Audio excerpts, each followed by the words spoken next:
Yeah, very good. Okay.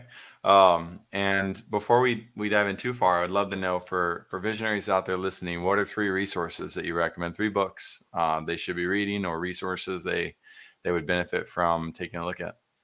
There are a plethora of knowledge out there. Some of the books that really stood out to me was Start with Why by Simon Sinek. If you know the purpose and you know why you're doing things, you tend to perfect it. That one I really highly recommend. Another Me one too. is if you are a systems and processes freak like me, the Checklist Manifesto by Atul Gawande was a good one.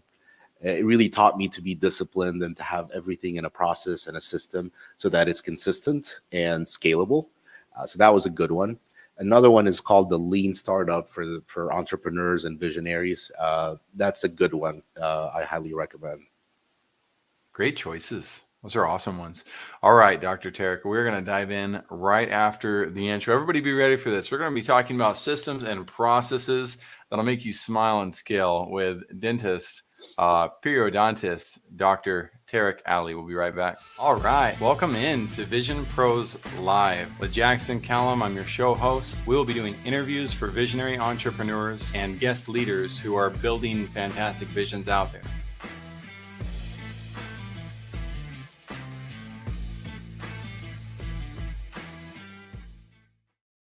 Hey, what's up, everybody? Welcome into another episode of Vision Pros Live. I'm your show host, founder and CEO of First Class Business, Jackson Calame, and I'm here with Dr. Tarek Aly. We'll be talking about how he's gone about scaling and providing for dentists as a doctor himself.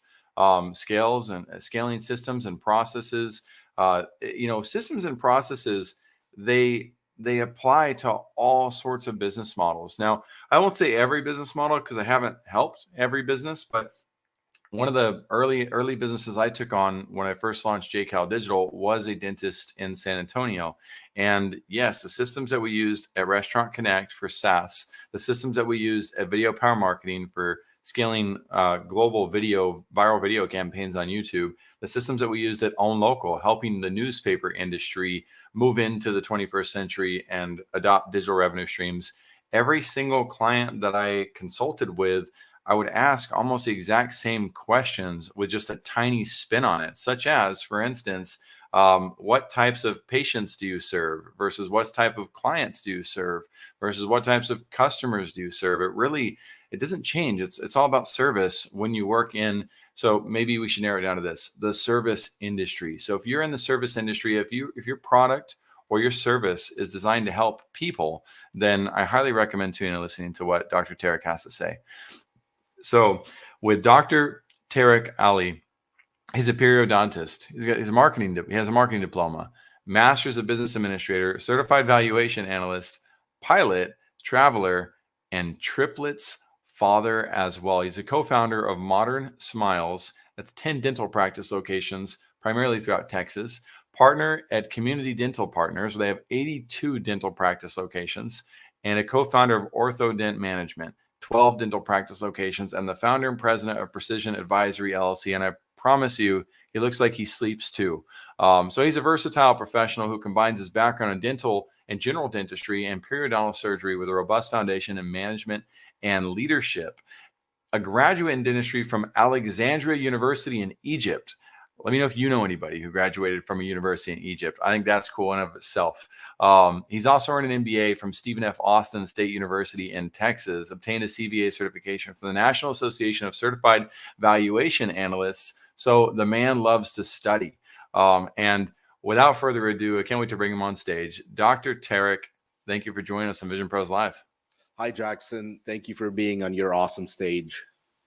Well, yeah, I love that. Caught me off guard on that one. So what let's talk about your vision for those that you serve. You got a lot of people you're already serving. Maybe you're expanding this kingdom as well. We'll talk about your vision in just a minute. But for those that you serve, what is it that you hope they accomplish or they achieve on their horizon? So, Jackson, I realized early on when I was in dental school that there are a ton of underserved dental patients out there. Millions and millions of people can't afford to go to the dentist, or they get subpar dental treatment. And I realized that when in school they teach you how to be an amazing dentist, but they really don't teach you how to scale, how to actually help more people, how to make your services cost effective, spread the word. So I really noticed that, and I made it a mission to actually spread oral hygiene awareness and also help dentists grow their businesses while serving their communities. So I saw that gap, and fortunately, we've managed over the years to make a huge impact on so many communities and so many dental professionals and dental groups out there. Awesome. Okay. And then your focus on that reminds me a lot of why Caesar and I had built the Pivot Point, and specifically we're working with naturopaths and chiropractors. And it was because we saw the same thing. They went to Parker College of Chiropractic or similar. They learned so much, and it would never take away from the studies that they did do. However, they did not know a lot about the business growth aspect. And a lot of them were stuck with $60,000 salaries if they were lucky. Most of which they had families to support, they had growth, but they had the same types of, they had malpractice issue. They had insurance that they needed to get. They had to open a location and hire people, and the administration and the system side of their business, that's not their passion. That's not what they wanted to be doing. They wanted to be caring for people. Dentistry having a very similar reality. So with that said, what does the outcome look like on the other side of making that flip? Is it that the dentist can now charge more and have more profitability? Is it, what does it look like if they want to expand and scale? Feel free to go in any direction on that. It's actually a win-win-win. The patient gets the ultimate treatment, the best treatment they can ever get. The cost to them is significantly less.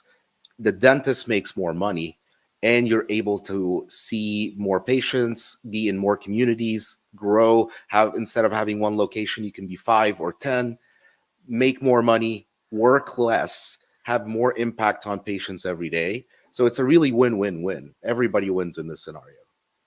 That's great. Okay, so it sounds like there's a lot of choice, involved with that, which that's the ultimate, that's one of the ultimate words to describe freedom. Absolutely. And think about it as in scaling up in general, the goal is to be more impactful with less work on your end. So it's efficiency. Your family deserves more time from you. Your friends deserve more time from you. The holistic approach to life, your health, your spiritual needs, your physical needs, all that. And a lot of times business owners are slaves to their businesses. And at the end of the day, the patient or the client or the customer suffers, and the provider suffers. Yeah, it's true. The dentist that I worked with, it was one of my first consultations at JCal, and I completely set the wrong expectation with them. I told them that my job was to get them in a position where they wouldn't need me anymore. And not a bad thing. It wasn't about me, but I was trying to tee them up so that they wouldn't need a marketing director at all. And I hadn't read the E-Myth yet. I hadn't realized the hole I was going to eventually put them into, where, everything would fall on them from a marketing standpoint, even if they did have the systems, procedures, et cetera, that we built out. I know a lot of business owners that have that mentality, right? They want the marketing to be a done thing, a finished product, so they can just maintain things from there. Once that's done, let's stop writing this person a paycheck. Let's move forward. Do you see that commonly in the dental industry? Is that a challenge that dentists face, or was that a one-time experience? Well, so everyone thinks there's a magic pill that you just take and life magically works its way. But it's really a lot of effort put into this. You have to build systems, you have to read KPIs, you have to train your team members, you have to get the feedback loop and do that. So it's not an easy process, but once it's set up, your life significantly changes. You become a completely different human. And also we have to do a paradigm shift of like, hey, I'm the solopreneur from the solopreneur that does everything to an executive in your business, to someone who has one role in your business, and delegate and have the system, trust the system to let do its work, the quality of care is better, and you will be significantly more impactful with less time. Because let's face it, the worst trade you can ever do is trading your time for money. Yeah. Because this is the most valuable asset you have in your life, your time. So why don't you trade know-how and systems and knowledge for money and growth and scaling up? And that's what we typically coach on. You really need to build a system that you trust, and that system will take you there. I love that. The worst trade you can ever do is trading your time for money. And Robert Kiyosaki, Rich Dad Poor Dad, one of my favorite principles from his book, similar concept, is Rich Dad tells him, Robert, never become a slave to money. Understand the value of work itself. So I love that. What's your vision for you, Dr. Tarek? What do you see on the horizon? Oh, for me, I love what I do. I wake up happy every day. I love the ability now to impact many more professionals with less of my time. I would really love to help more communities. I'm a world traveler. I go everywhere, and I'm involved in the dental world in many different countries. So my vision is to keep expanding that. And as long as I live, if there is one person that benefited by having better healthcare because of me, that will make my life. I'm happy with that. I like that. Um, it reminds me a little bit of a country song, My Front Porch Looking In. And that song's really about being aware of the greatness of the present. And yeah, there's certainly awesome opportunities that are ahead for this family. And instead of looking at the horizon, he's looking at how beautiful his family is. But that ability to be present, to know that there is perhaps one more opportunity on the horizon, but you're not chasing it. You're not riding off into the sunset blindly, forgetting the value of what you have right now. I think a lot of entrepreneurs, are especially at the 3 to 5 year mark. It's like, man, that's what they want. Absolutely. And going back to the what is success to begin with, it's these six factors: family life, love life, health and fitness, social life, spiritual life, and reasonable financial prosperity. So when we in the Western world, going from the Middle East to the West, I realized that the definition of success in the Western world is always been related to material wealth. If you say this guy is successful, most people think that, oh, he has cars and houses and money in the bank and all that. But in the Eastern world, I've noticed that successful is more uh, it's more encompassing of family life, health and fitness, physical health, and mental health, the social health, and so forth. So that's why that mind shift for me was like, oh, interesting. I need to do the paradigm shift here. I love that. I had a world religion teacher who kind of opened my paradigm to that. One simple phrase. He said, he said, I love how much the Eastern religions meditate. We could learn so much from that. That was it. That was the only thought. But I was like, what if I did just try to learn about the virtues and values of different cultures and their different balances for how they go about worshiping, or in other words, how they go about living, their life and prioritizing. So we can learn so much when we get outside of our Bubble. pigeonholed viewpoint. And you are very worldly yourself. You speak multiple language. You've been in many cultures, so that's amazing. I respect that about you. Thank you. It's such a value. It's one of the greatest blessings in my life. To be able to see that. And you're growing up without a dad. I have a dad. He was my hero. And he did some good things, some great things. But I was constantly looking outside my home for that example of what does a father do? How do I want to show up? And I think that's one of the things that led me to be much more open about looking at different cultures and, broaden my horizon, realize, okay, I'm not just stuck with the examples I have in this home. I've got lots of examples I can learn from. So yeah, if you have been stuck or you've been blessed with a nuclear family, that is one thing to consider is do I have opportunities for growth outside of what I've seen in my current present. But I'll also detract on that. I also love that you talked about knowing the value of where you're at, right? And maybe don't go to extremes on that. Perhaps visionaries, it can be very easy to get lost in the shuffle of worrying about 8 billion other ways of doing things. Yes. So, You're not a tree. You can always move. And remember, you don't right. have to be great to start, but you have to start to be great. So do something, make a change. Love it. Absolutely. Let's dive into a dark subject. What is your worst leadership experience ever? This can be yours. This could be another leader.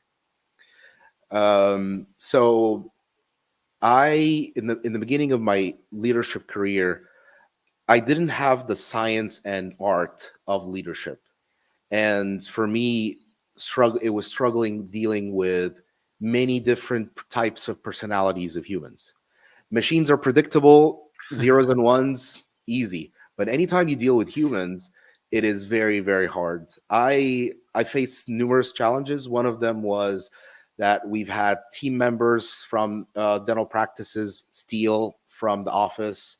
Mhm. We've had many different obstacles like that. Like you have compliance issues, you have controlled substances in your offices. Whether it's drugs or whatever it is that we prescribe for patients. There are some things that you just don't know. Oh my gosh, I didn't know that humans were being capable of doing that. So it Mhm. was a challenge for me actually to understand the different personality types and start doing personality testing, the Enneagram, the Colby, and all that fun stuff. And then realize that I'm defective. So at one point, I looked in the mirror and I said, "You suck." I really did look in the mirror and I said, "You suck," because it's okay to suck, but what is not okay is to keep being in that hole. And that's when I started being a professional student, trying to learn and understand about what leadership is. And I hope I made a comeback. Very good. What resource or resources did you turn to? Maybe the first or maybe the best? So some of the books that I've read was Rich Dad Poor Dad, and made a huge difference in just my financial perspective. But also, I followed a lot of leaders' books, and there are the biographies of leaders are interesting because it's not always rosy and happy, and it's not Yeah. always filled with good values, right? There's a lot of dark side in it. Have you ever read the book 48 Laws of Power? No, I haven't. Well, it's a very interesting read because it's very controversial. It has a lot of I dark. like controversial. It's very controversial. You're gonna call me and say, "Hey, man, I love you for recommending this," and I'm not recommending to follow the things in the book because a Right. lot of it is really dark. It's actually not good to follow, but it taught me Mm, how people function, how leaders get to the top, and so I learned what to do and what not to do.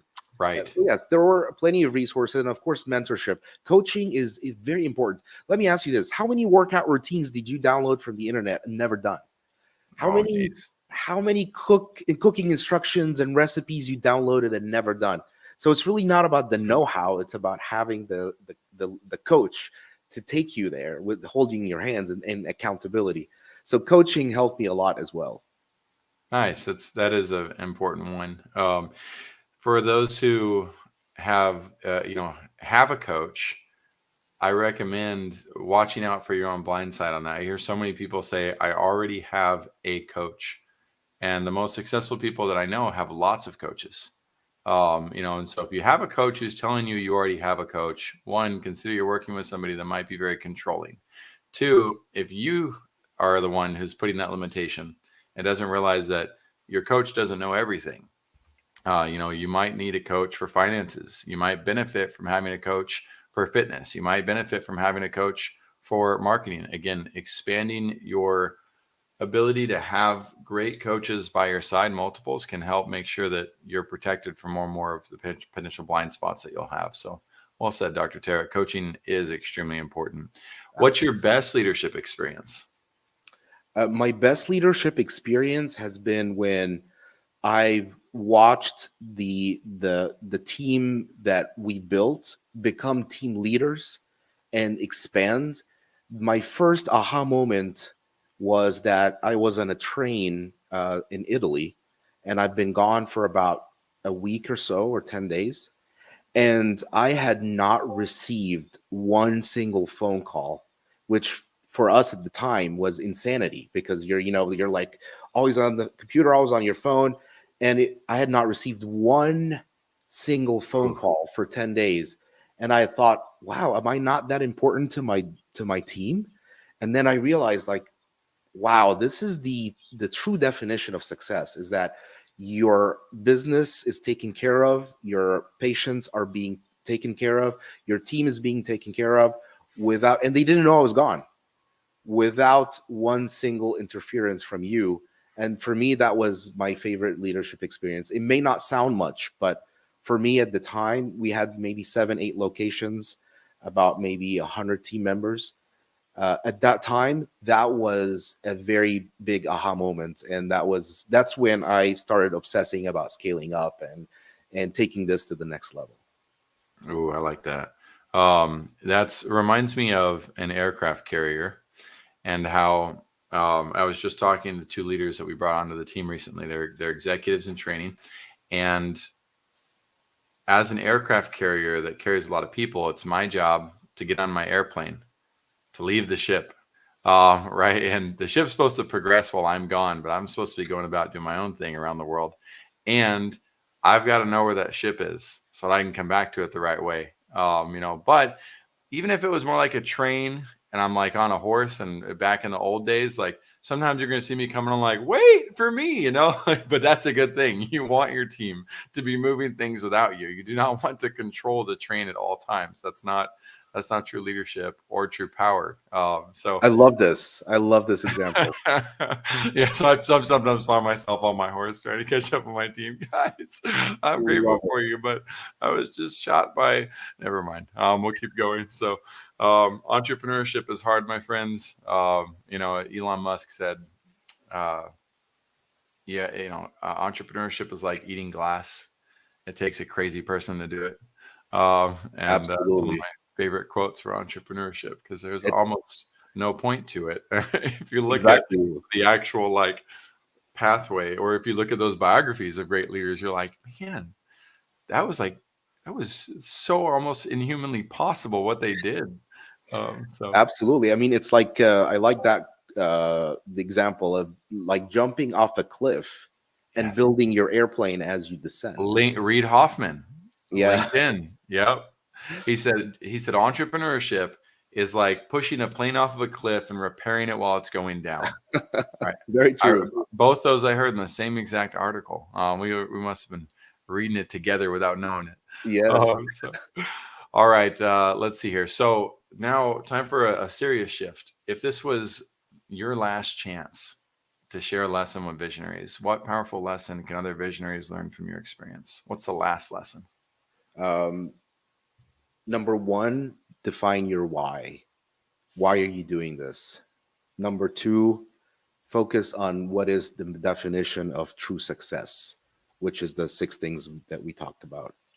Number three, empower your team. And I feel that these 3 things have helped me significantly. And if I go back in time, I would start with those.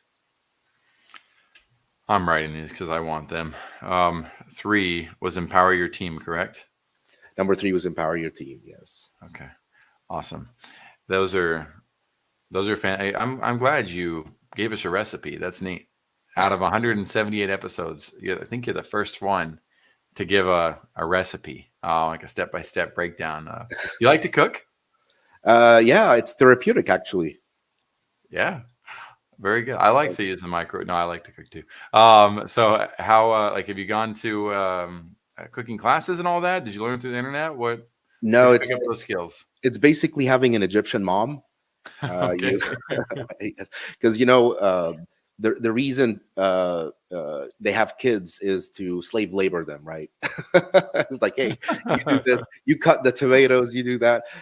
No, anyways, I'm joking, but yes, I learned a lot from my mom, and I also learned that it's therapeutic because it's also a giving act. You're pleasing others when you watch everyone around you enjoy the meal that you've done. that pleasing act gives you great satisfaction, and it's kind of addicting because you really want to do this more often, make people more happy. Absolutely. So Do you let's cook? look at, what's that? Do you cook? I am a quiet cook. I grew up in a house with my mom and 5 older sisters. And so I didn't really know what the kitchen looked like, and I didn't really know what a bathroom looked like. And I knew there was this device they had on their face, but I didn't know what it was used for because they were always on it. So it was a different lifestyle. And granted, everybody thought I was super lazy, and I didn't know how to do things for a long time because I always took care of me. Mm. So I didn't learn how to cook until my 20s, and I'm sure the laughing joke in the family, they still know how to cook. But I just won't cook for others. So I cook for like one person at a time, or for my kiddos. My kiddos, they have their ups and downs with my meals. But I never try the same recipe twice. I'm always dabbling with new Nice, things, putting new stuff in. nice. And yeah, so is it great? I don't know. We'll have to do a cooking exchange sometime. And That see how would it be goes. nice. So awesome. Well, let's dive into systems processes that, of course, make us smile and make us scale. Where do you want to start with that? I'll gravitate towards certain questions, and I'll play devil's advocate in some of the things that you say too. But I'd love for you to just dive in. If you had 5 minutes to talk about scaling, and Yes. I'm gonna tie smiles, visionaries who are listening, to hospitality and service skills. It's not just about cleaning the teeth; it's also about how to take care of people. So we'll tag team this effort. But go ahead, you got Absolutely. 5 minutes. I'll color comment as you go. So let's start with the macro to micro. What does a system mean? System is a Latin word, systema, and it really means literally a whole concept made of several parts. So you're building something based on parts. If you think about the word standard of care is not standard. Every hospital you go to, they do different things. Every dental office you go to, they do different things. So there's no real thing as standard of care. Um, let me remind everyone, if you don't know this, but there's 150,000 Americans die each year during surgery. Half of those deaths are due to avoidable human error. So Hmm. that means someone didn't wash their hands, someone got in the wrong blood type when the transfusion, someone didn't take a test to see the allergies. Very avoidable human error that someone had just read a checklist. Your mom or your aunt or you or your brother could have not died because someone just followed the checklist. So it's not just important in terms of productivity, but it also affects people's lives.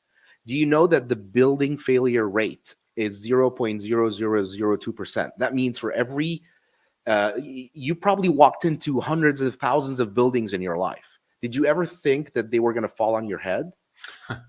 No, you Only never here. even think about it. Yes, even though there's tons of concrete and metal in front on top of you, but we never think about that. Why? Because the failure rates are so low that we just feel comfortable and we trust it. Why do we trust it? Why we doesn't fail? Because they have systems. Whenever Yeah. they're building it, they say this goes first, this goes second, and the weight bearing should be over this. Do you know that the likelihood of you being killed in an airline flight is 1 to 29 million? So that means if you're going to die on a day that you're flying, it's probably going to be on your way to the airport in the car. It's not going to be in the plane. But Mm. why? Because they have so much redundant systems. I'm a pilot. I fly. We read gauges. We do checklists. We do multiple things that are redundant and may seem stupid. Why are we doing this? We've done it 7 times before. Because there's a system that makes sure that this is safe. So now that we know the importance of systems, well, how do you actually do a system? The first thing you need to do is look in the mirror and say you suck. And it's okay. Yes, It's I agree with completely this. fine. I agree with this. We suck at systems. Good. Exactly. Yes. You suck. We all suck, right? It's completely fine. But what's not fine is not doing something about it. So step 1, you suck. Step 2, okay, KPIs. Why KPIs? Because I need measurable data to see where I am versus where I'm going. Without KPIs, you know nothing. You're driving a car without looking at your gauges. You're flying a plane without looking at your gauges. it does not mean anything. So why do you? Talking about key performance indicators, right? That's The right. indicators of performance that let us know we're doing the right things. Go ahead. Key performance indicators are measurable ways to assess the health of a specific task or goal or business, and then to see where you are right now versus where you're going. So, step one, you suck. Step two, let's measure KPIs to see where we are and find out where we need to go. Step three is you need to actually analyze the data. How many entrepreneurs are tracking KPIs and happy about it, but they never even look at it, right? I'm sure you face that Oh, significantly in your business. well, I think one of the challenges on that too, Dr. Tarek, is a lot of people aren't as studious as you've been about analyzing data.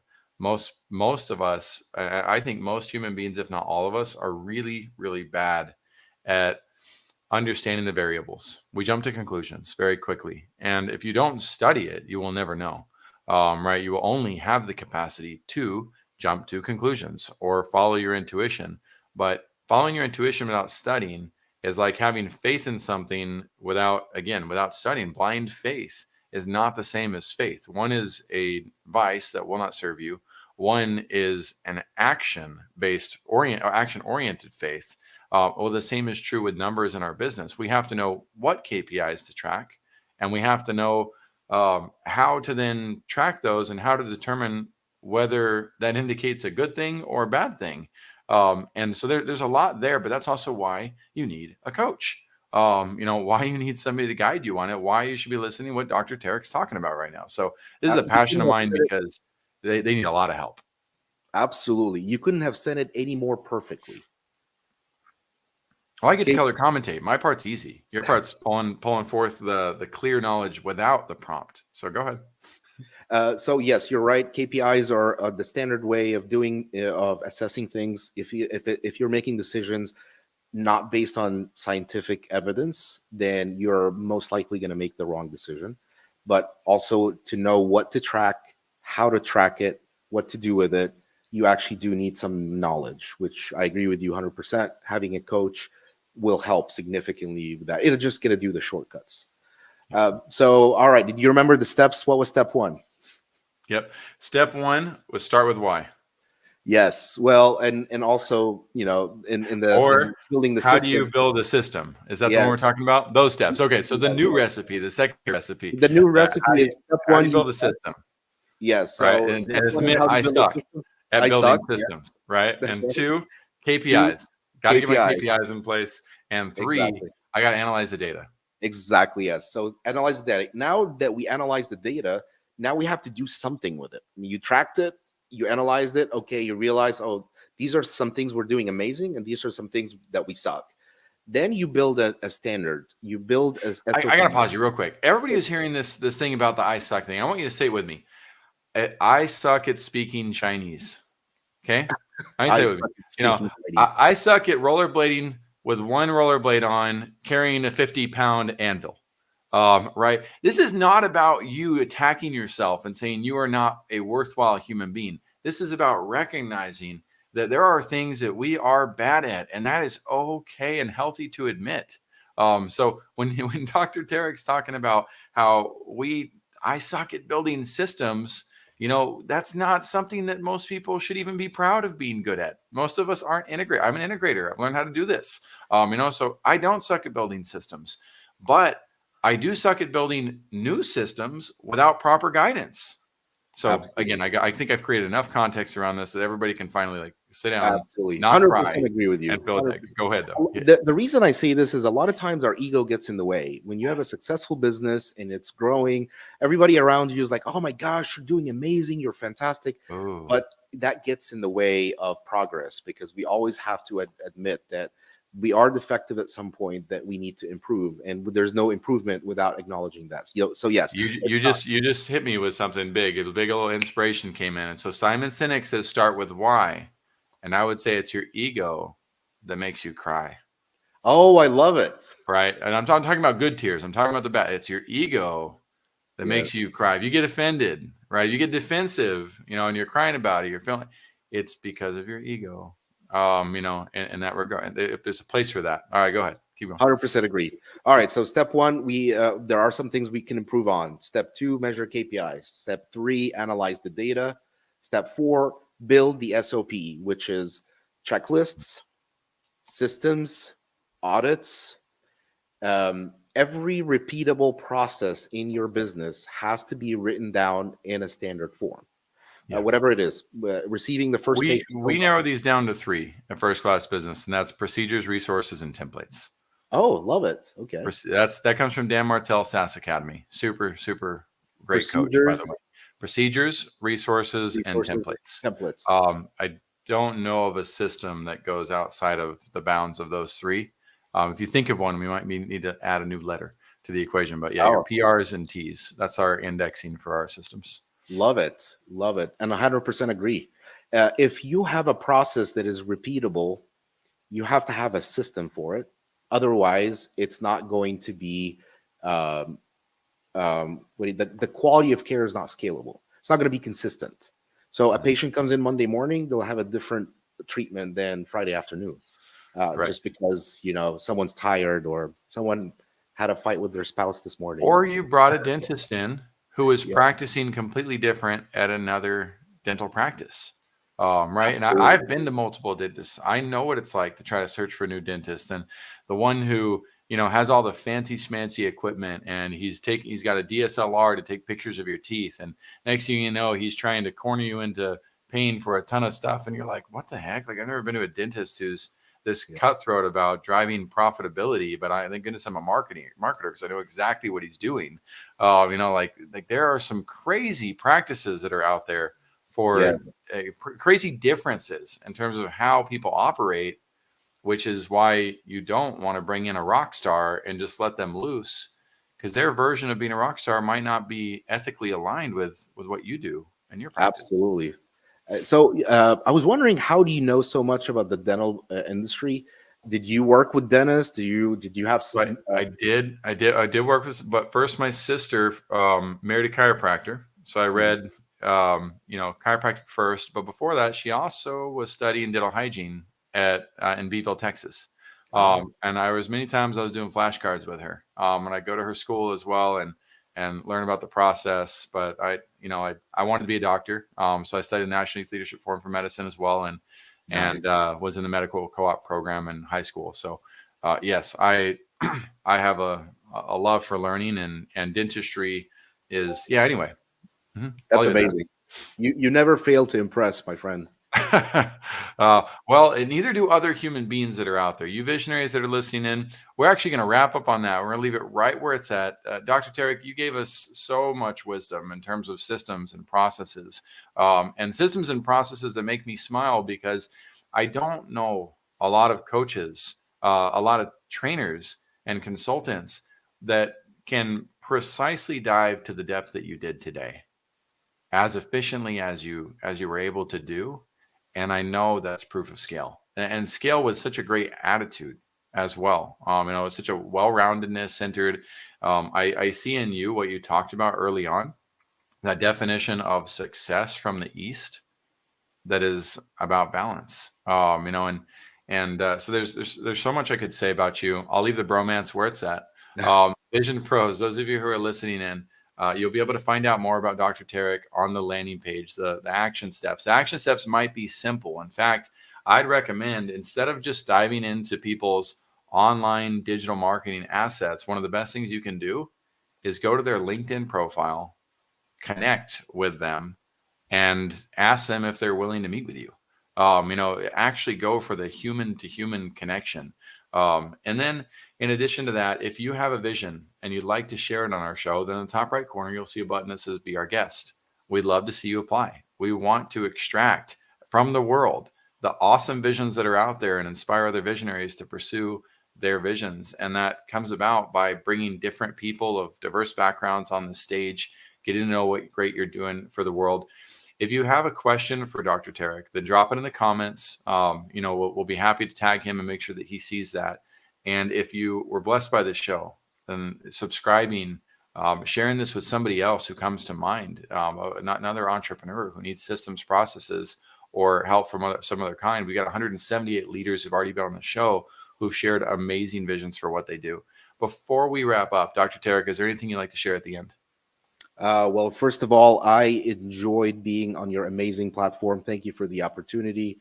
Second is I love what you're doing and spreading amazingness to the world. Please don't stop. And then the third is for anyone out there that needs help or hand holding or bouncing off ideas, I'm definitely willing and would love to collaborate. And the final word is be happy, be positive, be active, and remember that you don't have to be great to start, but you have to start to be great. I love that. The cool thing about being happy, being positive, and being active is all three of those things, no matter what we face, are truly in our control. So I love that advice because we do have the ability to choose to move towards all three of those in most circumstances. And if you struggle with the happiness side of that equation, then my hope is that you will find peace in the struggle, and we will pray for you in the meantime. So Vision Pros, have an excellent rest of your day, and we will see you on the next episode. Dr. Tarek, it's been an absolute pleasure, and I'll see you right after the show. Thank you for being here today. I'm really happy that you tuned in to Vision Pros Live. I'm looking forward to seeing your reactions as these episodes continue to move forward. This is going to get more and more fun. We'll have more and more engagement as well. We'll invite people to participate in the show. And thank you for giving us your time and attention. Have an excellent time building out